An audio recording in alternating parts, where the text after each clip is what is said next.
Hello दोस्तों, welcome to zero IAS में आपका स्वागत है। हम लोग डीपीपी में ज्योग्राफी का टेस्ट कर रहे थे दोस्तों, तो इंग्लिश में इसका डिस्कशन हो गया है।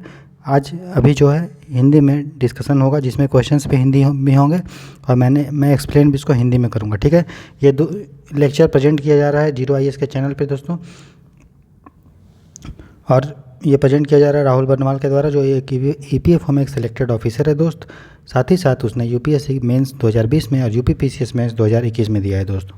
ठीक है, तो चलिए शुरू करते हैं ज्योग्राफी का भूगोल का टेस्ट, जो पूर्णतः हिंदी में होगा। इसका फ्री पीडीएफ आपको टेलीग्राम चैनल पे मिल जाएगा दोस्तों, जिसका लिंक मैं डिस्क्रिप्शन बॉक्स में डाल दूँगा। ठीक है दोस्तों, एक बात मैं बताना चाहूँगा, इसके पहले मैंने इन्वायरमेंट का जो डिस्कशन है डीपीपी का हिंदी में वो आ गया है। ठीक है, तो हिंदी मीडियम के लिए भी टेस्ट का डिस्कशन होगा, और बाकी भी लेक्चर जो आ रहे हैं वो भी मैं हिंदी में ही आता है। लक्ष्मीकांत को मैं हिंदी में ही समझाता हूँ, इंग्लिश में आपको समझ में आ जाएगा।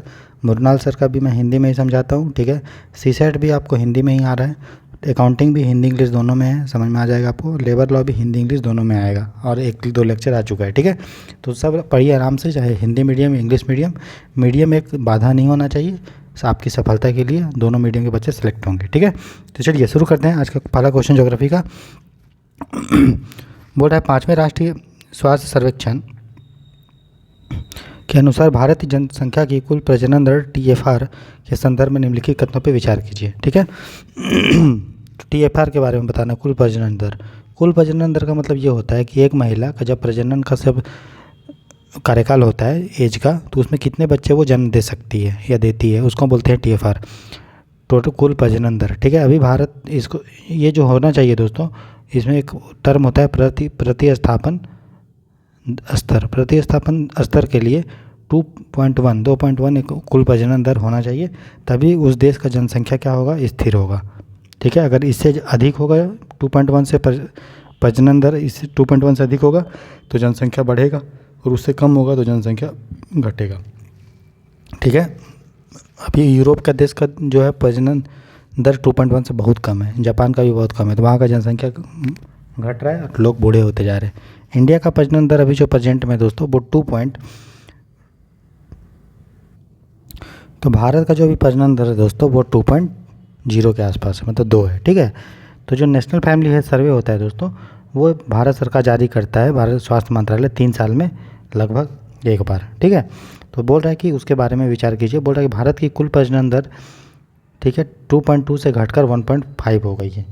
तो 1.5 नहीं है तो 2.1 तो होना चाहिए, उससे कम क्यों भारत करेगा, है ना। तो 1.5 नहीं है, 1.5 तो यूरोप वाले देश का है। अभी कितना है भारत का, 2 है, आप इसको इतना याद रखना है। ठीक है, और नेशनल फैमिली हेल्थ सर्वे 4 में ये कितना थी दोस्तों, ये था आपका कितना 2.2, और घट के कितना हो गया 2। ठीक है, 1.5 नहीं हुआ है, ठीक, गलत है। बोल रहा है 30 से अधिक राज्यों और केंद्रशासित प्रदेशों ने प्रजनन क्षमता के प्रतिस्थापन स्तर को हासिल कर लिया।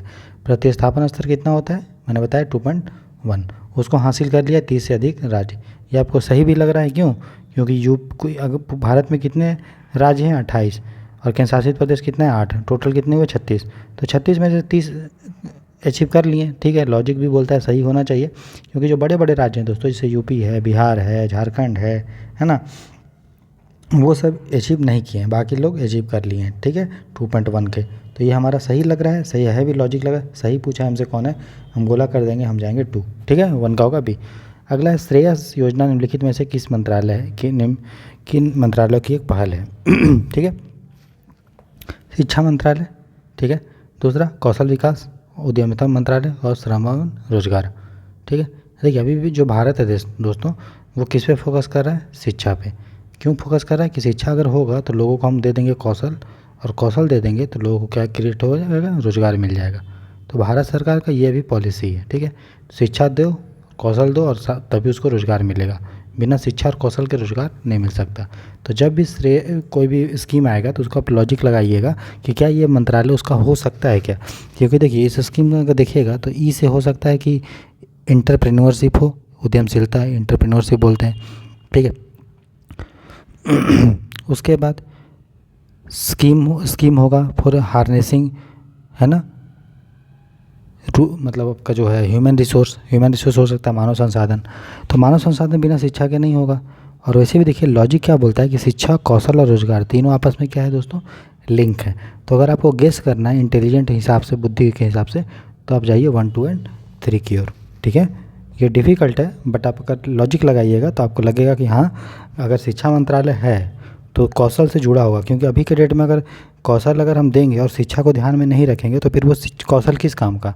अगर मान लीजिए अभी हम उसको सिखाएं टेप रिकॉर्डर बनाना, तो अभी का टेप रिकॉर्डर बनाने का कोई काम है नहीं है। अभी का जो शिक्षा का है कि आप उसको रिसेंट जो टेक्नोलॉजी है, रोबोटिक्स है, आर्टिफिशियल इंटेलिजेंस है, उसमें आप ट्रेनिंग दीजिए, तभी तो कौशल देंगे, तभी तो उसमें ग्रोथ कर पाएगा, वो उसको रोज़गार मिलेगा। मेन मकसद है कि अभी इंडिया में जो रोज़गार नहीं बन पा रहा है उसको हम प्रोवाइड करेंगे, है ना। तो इसका आंसर हो जाएगा दोस्तों 2 का डी, 1, 2 एंड 3। ठीक है, अगला है भारत में पश्चिम की ओर बहने वाली नदियों के संदर्भ में निम्नलिखित कथनों पर विचार कीजिए। जैसे ये भारत है दोस्तों, तो कुछ नदी इस तरफ बहती है पूरब की ओर, और कुछ नदी इधर बहती है। इधर जो मेन नदी बहती है वो एक नर्मदा है और तापी है, ठीक, जो पश्चिम की ओर बहती है। तो बोल रहा है नर्मदा नदी अमरकंटक पठार के पश्चिमी पार्श्व से निकलती है। तो देखिए ये नर्मदा नदी है, यहाँ पे अमरकंटक आपको पता है, तो अमरकंटक का ये पूरब हो गया, इस ये वाला पार्ट, और ये पार्ट हो गया पश्चिम, तो पश्चिम से निकलती है, एकदम सही। फिर इंदिरा सागर बांध तापी नदी पर बना है। मैंने क्या बताया था दोस्तों, यूपीएससी ऑप्शन में चेंज करता है बना होगा किसी चीज़ पे, दे देगा नाम किसी और का। इसमें बात कर रहा है नर्मदा नदी पे और इसमें बोल दिया है तापी नदी। ठीक है, इंदिरा सागर जो बांध है दोस्तों वो तापी पे नहीं, कहाँ बना है वो, नर्मदा पे, नर्मदा नदी पे ही। और एक डैम बना है सरदार सरोवर डैम, है ना, और इंदिरा सागर भी वहीं पे बना हुआ है। ठीक है, उसके बाद तो ऑप्शन से क्या पे थोड़ा सा खेल गया, तापी नदी की जगह क्या दे दिया, इंदिरा, नर्मदा नदी क्या जगह दे दिया, इंदिरा। ठीक है, तो नर्मदा नदी को हटा के यहाँ पे क्या दे दिया, तापी नदी, जो एकदम गलत है। माही नदी का बेसिन केवल 3 राज्यों में फैला है। अगर हम दूसरा को हटा दें दोस्तों तो ये गया, और हमको पता है कि पहला सही है तो ये भी ऑप्शन गया, हमें सही पूछा है, इसका मतलब 3 ऑटोमेटिकली सही है। बस आपको 2 पता करना, क्या 2 ऑप्शन सही है। तो इंदिरा गांधी सागर डैम कहाँ पे है, नर्मदा नदी पे है। ठीक, और माही नदी 3 राज्यों में जाती है, वो है आपका राजस्थान, ठीक है, वो आपका है गुजरात, ठीक है, और वो आपका तीसरा है एमपी, राजस्थान, गुजरात, ये 3 राज्यों से माही नदी जाती है दोस्तों। ठीक है, चलिए आगे देखते हैं क्वेश्चन नंबर 4। निम्नलिखित में से निम्नलिखित राष्ट्रीय उद्यानों को आप जो है उत्तर से दक्षिण की ओर अरेंज करना है आपको। ठीक है, तो ये हो गया अगर भारत है ये, ठीक है, तो फूलों की घाटी कहाँ पे है दोस्तों, उत्तराखंड में, ये रहा उत्तराखंड। ठीक, पिन वैली कहाँ है दोस्तों, हिमाचल प्रदेश में, हिमाचल प्रदेश, ये कहाँ रहा, उत्तराखंड। हिमाचल प्रदेश कहाँ है, उत्तराखंड के ऊपर, तो ये रहा हिमाचल प्रदेश, ये रहा उत्तराखंड। कांगेर घाटी आपको पता होना चाहिए, कांगेर घाटी कहाँ पे, छत्तीसगढ़ में। ठीक, अगर आपको नहीं भी पता है कि 2 पता है कि यार हिमाचल प्रदेश में आपका पिन वैली है, मतलब 2 आएगा सबसे पहले, तो आपका आंसर निकल गया। उसके बाद 1, तो ये आपका हो गया 2, 1, 3, 4। ठीक, साइलेंट वैली को कौन नहीं जानता है दोस्तों, केरल में है, मतलब सबसे नीचे है। ठीक है, तो 2 के बाद क्या होगा, 4। कल आपको इतना भी पता था कि पिन वैली शुरू में आएगा और केरल नीचे आएगा, तो आप डायरेक्ट ऑप्शन में पहुंचेंगे 2, 1, 3, 4। ठीक, तो इसका आंसर होगा सही उत्तर 4 का बी। ठीक है, आगे देखते हैं। मेगा कालेश्वरम लिफ्ट सिंचाई परियोजना का उद्देश्य एक परिवर्तनकारी और सूखा मुक्त तेलंगाना का निर्माण है। ठीक है, इस संदर्भ में निम्नलिखित कथनों पर विचार कीजिए। तो मेन चीज़ क्या है, हमको मेगा जो कालेश्वरम लिफ्ट प्रोजेक्ट है उसके बारे में जानना है, कहाँ पे है, तेलंगाना में। ठीक, लिफ्ट इरिगेशन क्या होता है दोस्तों, जैसे पानी होता है नदी का, तो उसको हम लोग एक डैम में स्टोर कर लेते हैं और बहुत इससे पानी भर देते हैं डैम में। ठीक है, पानी भर गया और इस पानी को हम लोग क्या किए, लिफ्ट किए, लिफ्ट मतलब उठा के कहाँ रख दिए, डैम में, और फिर उसके बाद यहाँ से धीरे धीरे इसको हम लोग पानी को निकाल के सिंचाई करते हैं, इसलिए इसको बोलते हैं लिफ्ट इरीगेशन। ठीक है, तो हम लोग कालेश्वरम लिफ्ट इरीगेशन बना रहे हैं, और बना रहे हैं कहाँ, तेलंगाना। बताइए तेलंगाना का जो मेन नदी है दोस्तों वो कौन सा है, गोदावरी के अगल बगल है तेलंगाना, आंध्र प्रदेश से अलग हुआ, गोदावरी तेलंगाना आंध्र प्रदेश से अलग हुआ है, और गोदावरी नदी जो आंध्र प्रदेश तेलंगाना में जाती है ना। तो अगर तेलंगाना में कोई हम लोग मुक्त हम लोग बना रहे हैं तो लॉजिक क्या बोलता है कि यार वो गोदावरी पे ही होना चाहिए क्योंकि गोदावरी तेलंगाना की मेन नदी है। तो बोल रहा है कालेश्वरम लिफ्ट सिंचाई परियोजना गोदावरी नदी पे है, एकदम सही है दोस्तों। ठीक, बोल रहा है इसे राष्ट्रीय परियोजना का दर्जा दिया गया। अब ये आपको नहीं पता है, ये मुझे भी हो सकता है नहीं पता होगा एग्जाम में। ठीक है, तो अगर मुझे ये पता है कि पहला सही है, ठीक है, तो मेरा दूसरा ऑप्शन और ये दोनों कट गया, या तो पहला सही होगा या एक और तो दोनों सही होगा। याद रख लीजिएगा, मेगा कालेश्वरम लिफ्ट परियोजना राष्ट्र परियोजना भी दर्जा इसको नहीं दिया गया है, ठीक है, क्योंकि भारत सरकार ने बोला कि अभी जितना इसको निवेश चाहिए अभी उतना निवेश नहीं मिला, इसलिए अभी हम दर्जा नहीं दे सकते। तो कौन सा सही है? सिर्फ एक सही है, 5 का होगा ए, ठीक है।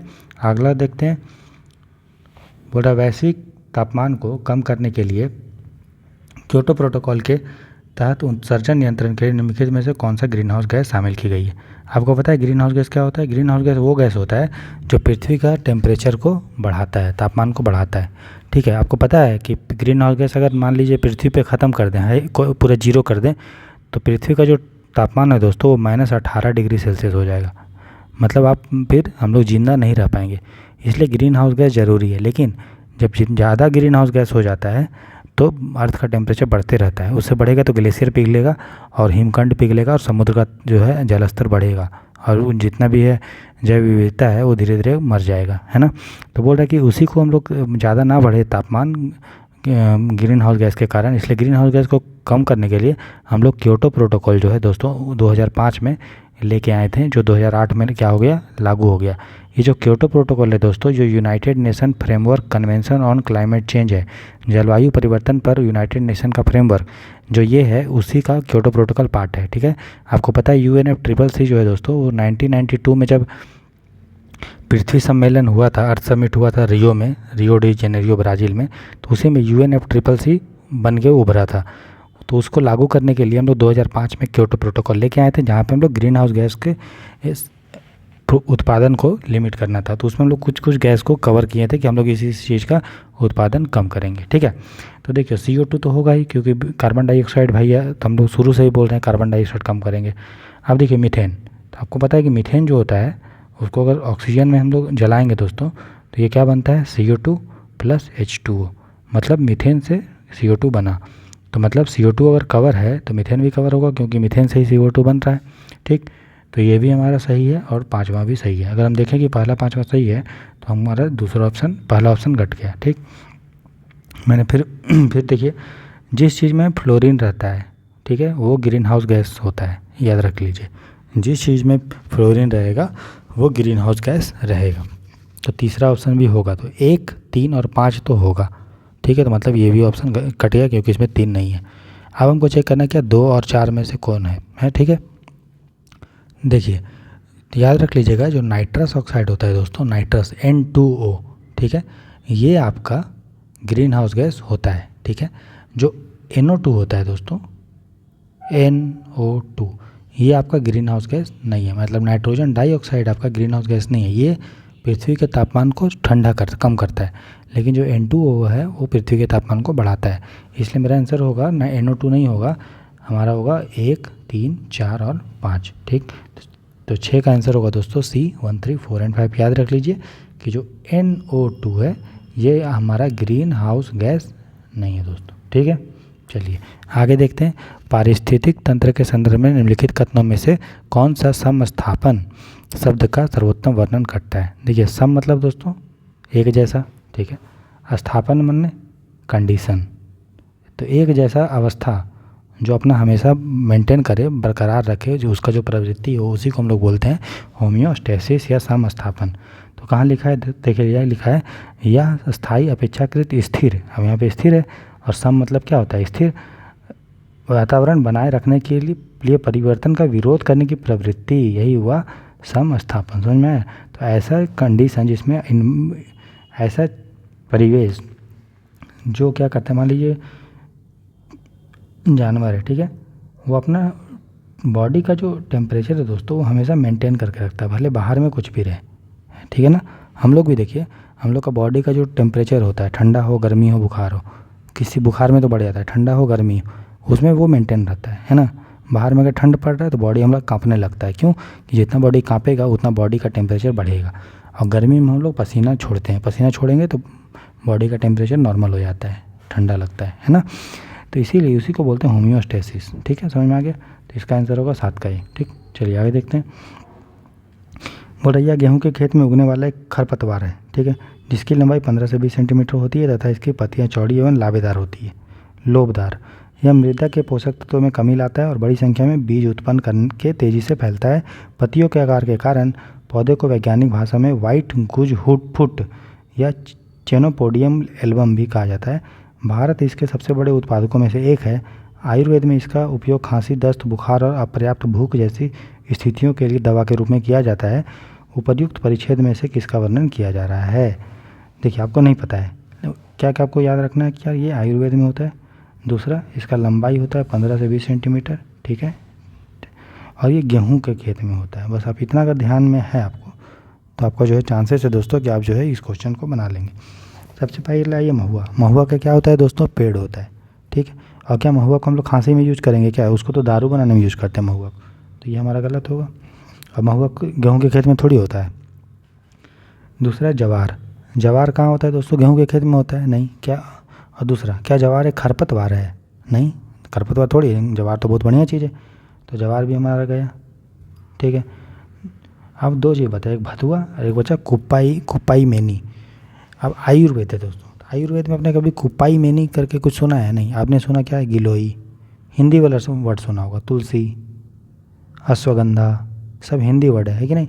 कुप्पाई मेनी मन कुछ अच्छा नहीं लग रहा है। भथुआ आपने सुना भी होगा। और जब हम लोग की मम्मी जितिया करती है दोस्तों, तो उसमें भथुआ का क्या बनता है? साग बनता है ना। तो और उसका जो प्रयोग होता है खांसी वासी के लिए आयुर्वेद में होता है। तो हमारा जो आंसर होगा 8 का वो ए होगा दोस्तों, ठीक है। तो लॉजिक लगा के भी आपको क्वेश्चन, अब ये चीज़ आपको तो कोई किताब में नहीं मिलेगा, लेकिन फिर भी आपको इसको सही करना है। क्यों? क्योंकि लॉजिक हमेशा सही होता है। लॉजिक लगाइए, ट्रिक्स लगाइए, एलिमिनेट कीजिए, तो आपका प्रीलिम्स निकल जाएगा। सोचेंगे पढ़ के हम बनाएंगे तो पॉसिबल नहीं है। कितना पढ़ेंगे? सब चीज़ का एक लिमिट होता है, ठीक है। अगर पढ़ के ही सब एग्ज़ाम निकालते हैं, जो दिल्ली में जो लड़के 5 साल 6 साल से पढ़ रहे हैं, तो उनका एग्ज़ाम नहीं निकलता क्या? बताइए।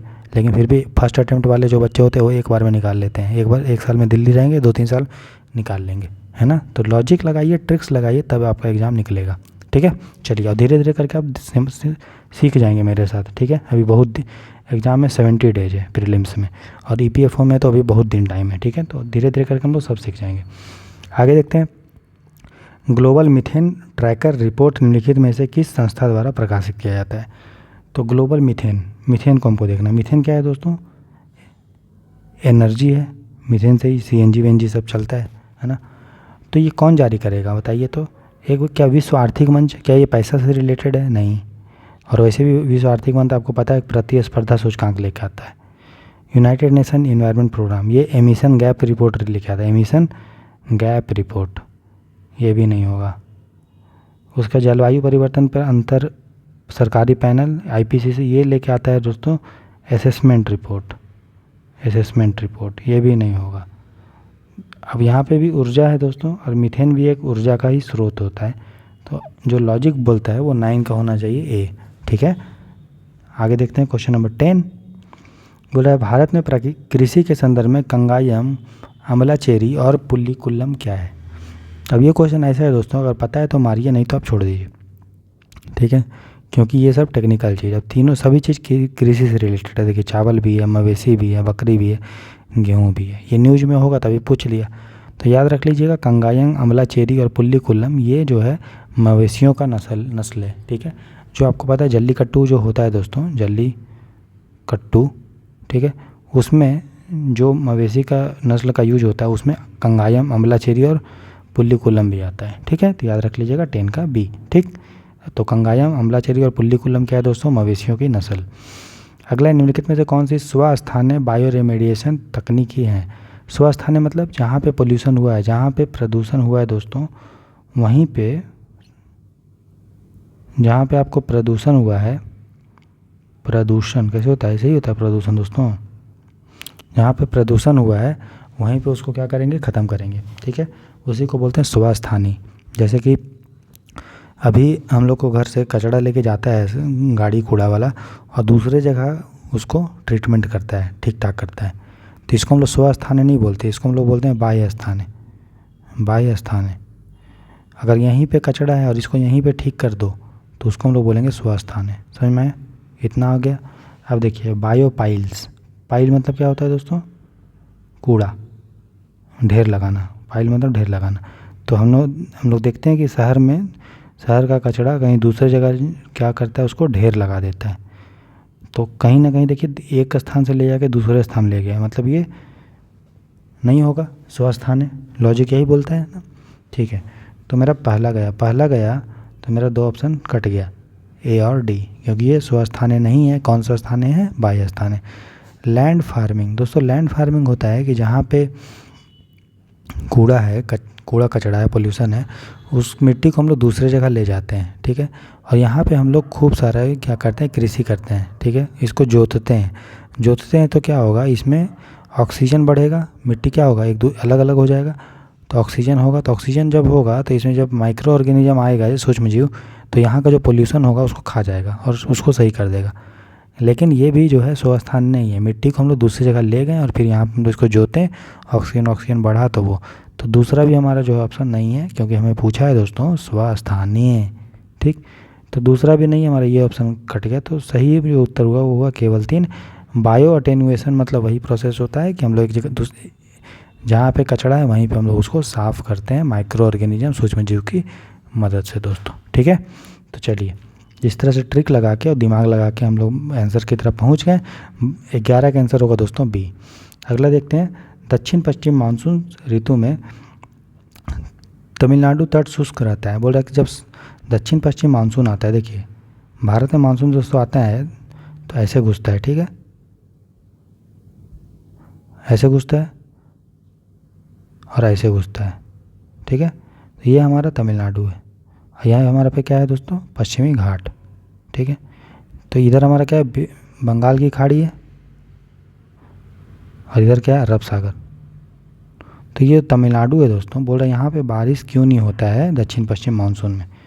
तो 2 कारण है। एक तो ये है कि देखिए जो बंगाल की खाड़ी में जो मानसून चला जाता है वो तमिलनाडु वाले के पैरेलल है ना, हवा ऐसे मूव कर रही है पानी लेके, और ये जो तमिलनाडु है दोस्तों वो इसके पैरेलल है। तो जब कोई चीज़ पैरेलल होगा, एक चीज़ ये है और एक चीज़ इसके पैरेलल बह गया, तो यहाँ पे बारिश करवाएगा क्या? नहीं। जब तक इसके सामने कुछ नहीं आएगा तो हवा कैसे रुकेगी? नहीं रुकेगी ना, जब उससे टकराएगी ही नहीं तो कैसे रुकेगी? क्योंकि तमिलनाडु बंगाल के जो शाखा है उसके पैरेलल है, इसीलिए बंगाल का शाखा से तमिलनाडु को बारिश नहीं होता है। तो ये सही है, यह दक्षिण पश्चिम मानसून की बंगाल की शाखा के समानांतर स्थित है, पैरेलल है तमिलनाडु। ठीक, दूसरा है, अब ये तो ठीक है बंगाल की शाखा से नहीं होता है, लेकिन अरब का शाखा से क्यों नहीं होता है? अरब खाड़ी का शाखा इसलिए नहीं होता है क्योंकि बीच में यहाँ पे आ जाता है कौन? पश्चिमी घाट। जब पश्चिमी घाट दोस्तों आ जाता है तो टकराया कौन अरब सागर का शाखा से? पश्चिमी घाट। तो पश्चिमी घाट के इस तरफ खूब सारा बारिश हो जाता है।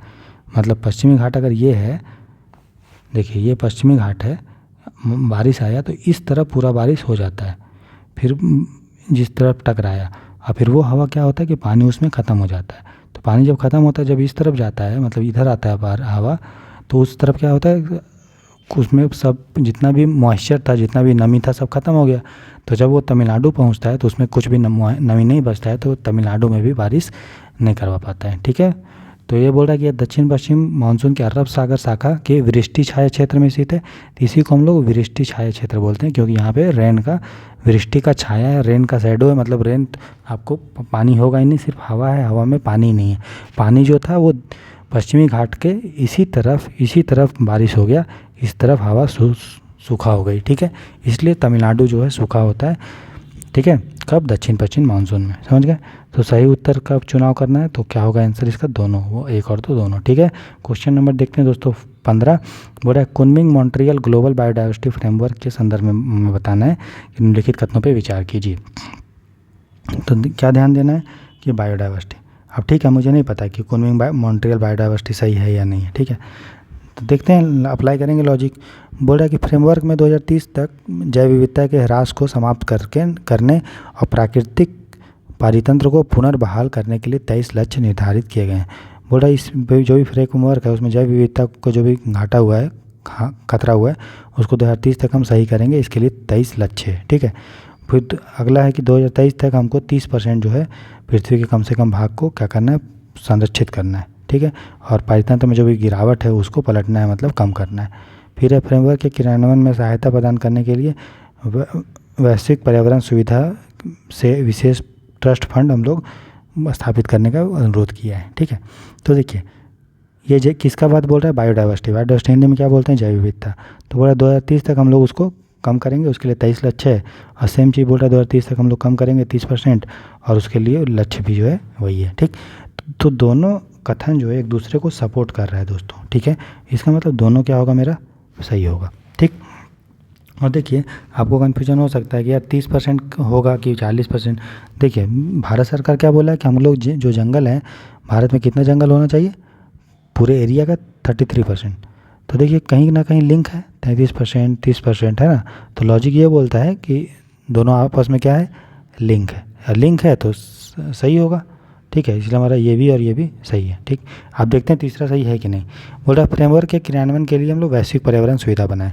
आपको पता होगा कि जो वैश्विक पर्यावरण सुविधा है दोस्तों, ये एक तरह का संस्था है जो क्या है कि पैसा देता है। किसके लिए, तो देखिए United nation framework convention on climate change. Climate change पे जो जलवायु परिवर्तन का फ्रेमवर्क है उस पर, United nation framework convention on biodiversity CBD, biodiversity जैव विविधता पे भी जो कन्वेंशन है यूनाइटेड नेशन का, उस पर भी पैसा देता है। उसके बाद CCD, United nation convention on combating desertification, मरुस्थलीकरण के लिए भी पैसा देता है। कौन, वैश्विक पर्यावरण सुविधा। तो इसके लिए भी पैसा देता है, इसके लिए भी देता है, इसके लिए भी देता है। ठीक है, इसके अलावा मीनामाटा एक कन्वेंशन होता है दोस्तों, मीनामाटा, जो मरकरी से डील करता है कि मरकरी का हम लोग उत्पादन को कम करना है। ठीक है, अब ये क्या है, बायोडाइवर्सिटी। तो वैश्विक पर्यावरण सुविधा जो दोस्तों इसके लिए पैसा देता है, बायोडाइवर्सिटी के लिए। ठीक है, यूनाइटेड नेशन का जो फ्रेमवर्क है। ठीक है, तो ये बताइए कोई आदमी है, ठीक है, ये बोला है कि मैं इस राम के परिवार को सपोर्ट करूँगा। ठीक है, राम का बेटा है कुश मान लीजिए, तो क्या ये आदमी कुश को सपोर्ट नहीं करेगा, क्यों करेगा ना, क्योंकि कुश जो है वो राम का ही तो परिवार है दोस्त। ठीक है, तो उसी तरह अगर CBD को बोल दिया है कि वैश्विक पर्यावरण सुविधा का CBD को सपोर्ट कर रहा है, कन्वेंशन ऑन बायोडाइवर्सिटी, ये आप पढ़े होंगे आप पहले। तो इसका मतलब ये भी है कि ये भी तो बायोडाइवर्सिटी का ही बात बोल रहा है कि नहीं। तो इसका मतलब उसको भी वैश्विक पर्यावरण सुविधा जो है सपोर्ट करेगा। तो हमारा ये भी क्या है, सही। तो कौन सा सही बताइए, तो 1, 2 एंड 3। ठीक है, तो जो 13 का आंसर होगा दोस्तों वो 1, 2 एंड 3 होगा। ठीक है, देखते हैं क्वेश्चन नंबर 14। बोला ध्वनि प्रदूषण नियम 2000 के संदर्भ में निम्नलिखित कथनों पर विचार कीजिए। बोल रहा है ये नियम जो है वायु अधिनियम 1981 के प्रावधान के तहत बनाए गए हैं, और इसके अनुसार रात 10 बजे से सुबह 8 बजे के बीच लाउड स्पीकर को इस्तेमाल की अनुमति नहीं है। अगर दोस्तों आपको पता है कि 10 बजे से 8 बजे तो नहीं है भैया, हम सुने हैं कि 10 बजे से 6 बजे तक है, रात के 10 बजे से सुबह 6 बजे तक। सुबह तो सब भौं भौं करने लगते हैं, है ना, 7-8 बजे तक पूरा लाउड स्पीकर बजते रहता है, गाना वाना। ठीक है, तो कम से कम सोने के समय जो 10 बजे से 6 बजे तक है उसमें आप स्पीकर नहीं बजाएं, इसकी जो है अनुमति लेनी पड़ती है। ठीक है, और अनुमति आपको इस्तेमाल की अनुमति नहीं है 10 बजे से 6 बजे तक। ठीक, तो ये हमारा गलत है। उसके बाद ध्वनि जो नियम है दोस्तों वो वायु से सिर्फ रिलेटेड थोड़ी है, वो तो आपका जो है द्रव्य से भी ध्वनि हो सकता है, ठोस से भी ध्वनि हो सकता है। तो ये जो ध्वनि प्रदूषण का नियम है दोस्तों, ये पर्यावरण को बचाने का मतलब है कि भाई पर्यावरण में पेड़ पौधा रहते हैं, जंगली जीव जंतु रहते हैं। दिन भर अगर गाना बजाना करेंगे तो पशु पक्षी आदमी सोएगा कब, है ना। तो पर्यावरण से बचाने के लिए लाया गया था ध्वनि प्रदूषण नियम, पर्यावरण का खतरा ना इसलिए ये वायु अधिनियम के अंदर नहीं है, पर्यावरण अधिनियम 1986 के अंदर जो है इसको बनाया गया। ठीक है, तो ये भी हमारा गलत है। हमसे पूछा कौन सा सही नहीं है, मतलब कौन सा हम गलत है, तो क्या कौन सा गलत है, दोनों। तो ये कर दो, दोनों होगा। इसलिए जो क्वेश्चन नंबर 14 होगा दोस्तों उसका आंसर होगा 1 और 2। ठीक है, चलिए क्वेश्चन नंबर देखते हैं 15। तो बोल रहा है कि भारतीय भूवैज्ञानिक सर्वेक्षण द्वारा निम्नलिखित में से किन क्षेत्रों को भूतापीय विद्युत उत्पादन के लिए आशाजनक स्थलों के रूप में पहचान किया गया है। तो भूतापीय विद्युत क्या होता है दोस्तों, हमको पता है ये पृथ्वी है, अंदर पृथ्वी में बहुत गर्मी है, अब पृथ्वी को ही भू बोलते हैं, भू माने पृथ्वी होता है। तो भू माने पृथ्वी के अंदर से जो हीट निकलता है दोस्तों, मतलब हीट है बहुत, ठीक है, वो छेदा से पृथ्वी में बहुत सारे क्रैक्स है तो उससे वो बाहर निकलते रहता है। ठीक है, और जब ये गर्मी बाहर निकलता है तो अगर हम यहाँ पे रख देंगे पानी, तो पानी भी गर्म हो जाएगा, भाप बनेगा, भाप बनेगा ना, भाप बनेगा पानी से। तो भाप कैसे बना, पृथ्वी के अंदर जो गर्मी है वो छेदा से बाहर आया, वहाँ पर हम पानी रख दिए तो पानी भाप बन के उड़ा। इस भाप के पास अगर हम कोई पंखा रख दे या टरबाइन जिसको बोलते हैं, पंखा रख दे दोस्तों, ठीक है, तो ये भी घूमेगा, घूमेगा ना। जब ये भी घूमेगा तो जब कोई घूमेगा टरबाइन तो हम इसे बिजली बना लेंगे। तो भू का जो ताप था दोस्तों, उससे हम भाप बना के पवन चक्की चला के बिजली उत्पादन किए, उसी को बोलते हैं भूतापीय विद्युत उत्पादन। तो जो एक संस्था है भारतीय भूवैज्ञानिक सर्वेक्षण, उसने भारत में कुछ कुछ स्थान को आइडेंटिफाई किया, पहचान किया कि इसको हम लोग भूतापीय विद्युत उत्पादन के लिए प्रयोग करेंगे। तो बोला कौन कौन सा स्थान पहचाना गया, जम्मू और कश्मीर में चुमाथांग, गुजरात में कंबे, छत्तीसगढ़ में ताता पानी। ठीक, देखिए दोस्तों, गुजरात तीनों जो एरिया है वो तीनों क्या है दोस्तों, पृथ्वी का भाग है। तो ऐसा इस तो होगा नहीं कि यार कि जो गर्मी होगा वो किसी फिक्स एरिया में ही निकल रहा होगा, है कि नहीं। किसी एरिया में भी कहीं भी, पूरा तो पृथ्वी के अंदर तो गर्मी ही भरा हुआ है, तो कहीं से भी निकल सकता है क्रैक से। भाई जब वो जम्मू कश्मीर में निकल सकता है तो गुजरात में निकलने में क्या दिक्कत है उसको, क्रैक से छेदा ही तो चाहिए, है ना। इसीलिए भूतापीय विद्युत उत्पादन का जो है पहचाना गया है वो आपका गुजरात में भी है, आपका जम्मू कश्मीर में भी है दोस्तों, और छत्तीसगढ़ में। सही उत्तर जो है उसका होगा 1, 2 और 3, ठीक है। चलिए आगे देखते हैं क्वेश्चन नंबर 16। तो क्वेश्चन नंबर 16 है दोस्तों कि लौह इस्पात उद्योग के संदर्भ में निम्नलिखित कथनों पे विचार कीजिए, ठीक है। तो लौह और इस्पात, आयरन स्टील इंडस्ट्री के बारे में बताना है। तो बोला छोटे इस्पात कारखाने परंपरागत रूप से कच्चे माल के स्रोतों के समीप अवस्थित होते हैं, ठीक है। देखिए इस्पात कारखाना जो होगा वो छोटा भी हो सकता है, बड़ा भी हो सकता है, ठीक है। अगर आप कोई भी इस्पात कारखाना बड़ा याद कीजिए, आप याद कीजिए टाटा का। ये बताइए टाटा का जो था वो कहाँ पे था, जमशेदपुर में था इस्पात कारखाना, कोई भी ले लीजिए।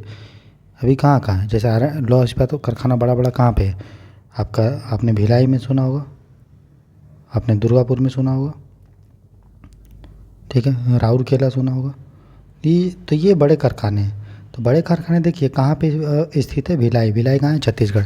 छत्तीसगढ़ में आपको लोहा भी मिलता है, आपको कोयला भी मिलेगा, आपको बिजली बनाने के लिए नदी भी मिल जाएगा, ठीक है ना।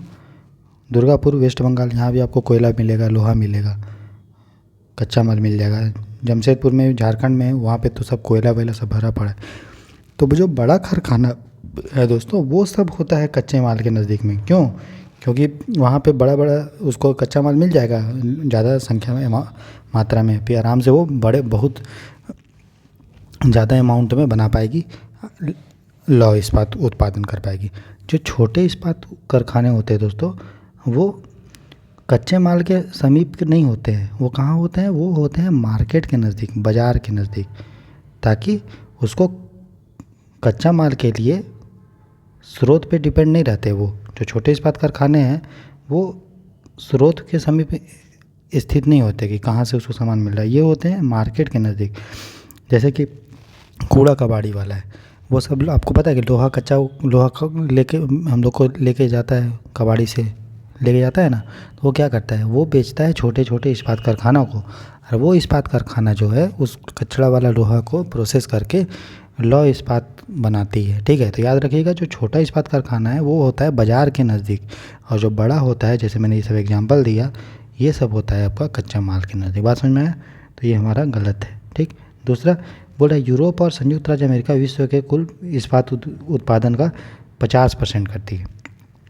ये बताइए दोस्तों, आपने पढ़ा होगा वैगनर का सिद्धांत ज्योग्राफी में, जो ये बोला था कि पूरा पृथ्वी पहले एक ही था, ठीक है, पूरा कंटिनेंट।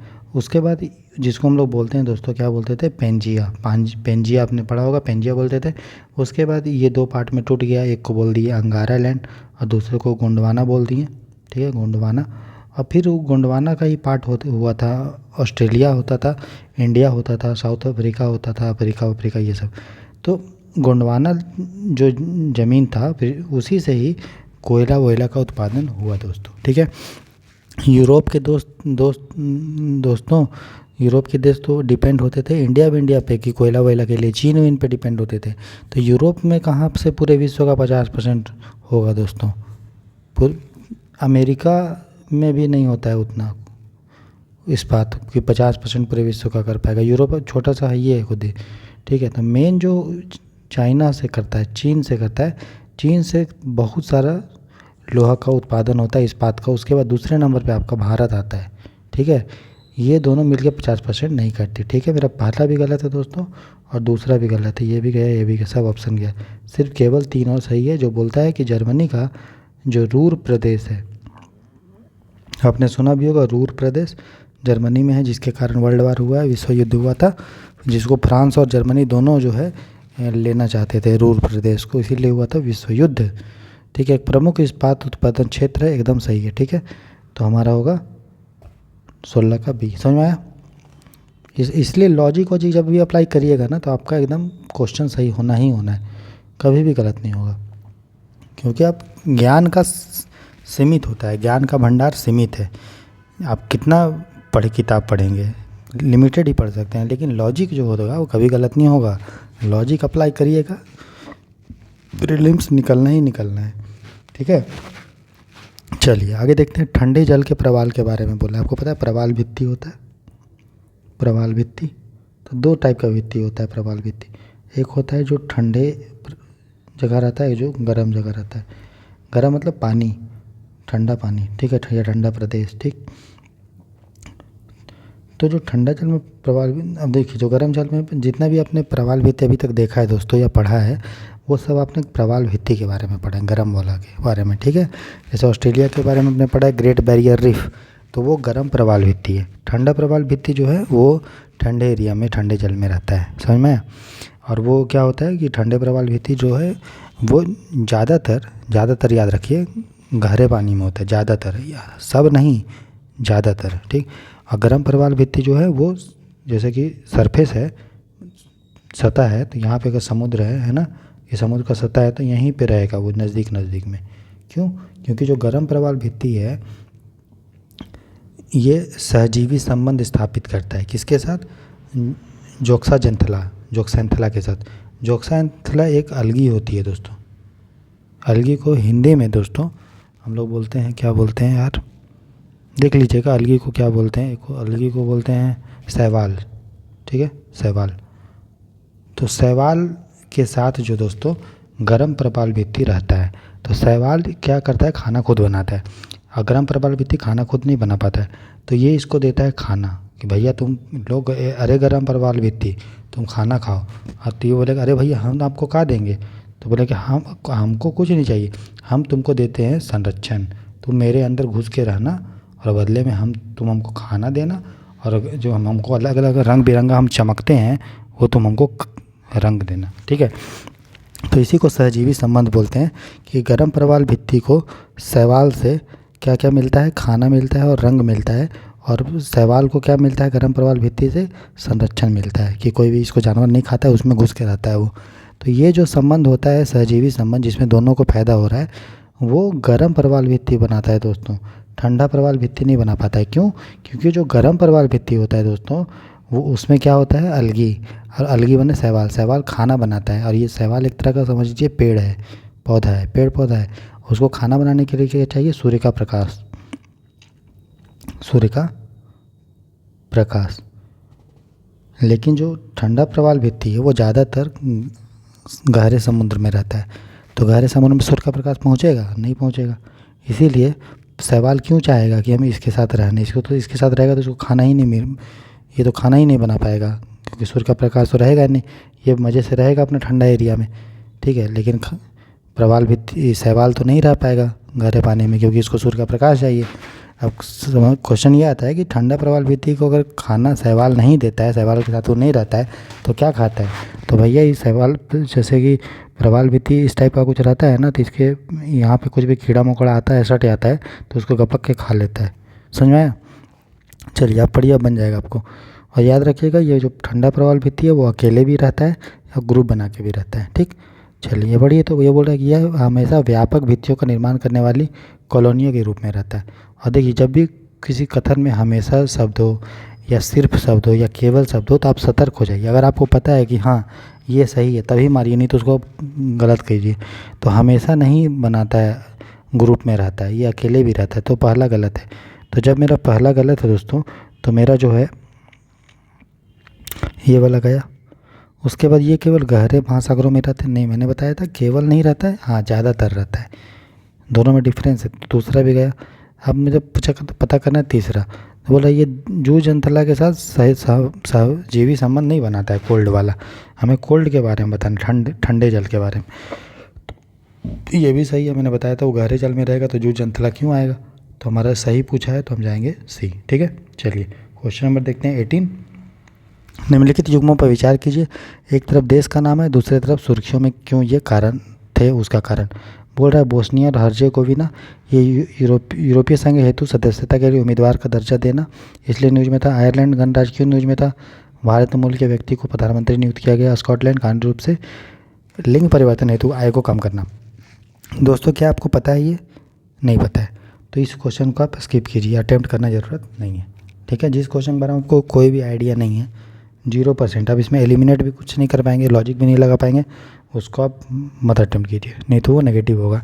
तो ठीक है, लेकिन इसको बताने के लिए बता दे रहे हो, इसका तीनों जो है सही है। ठीक है, ये स्कॉटलैंड में लिंग परिवर्तन के लिए जो है आयु को कम किया गया है। आयरलैंड में भारत के मूल के व्यक्ति को प्रधानमंत्री बने। बोस्निया हर्जेगोविना में यूरोपीय संघ के लिए उम्मीदवार का सदस्यता लिया। ठीक, चलिए तो कुछ क्वेश्चन छोड़ना भी होता है क्योंकि आपको यूपीएससी में 200 मार्क्स में से आपको मात्र लाना है 100 नंबर।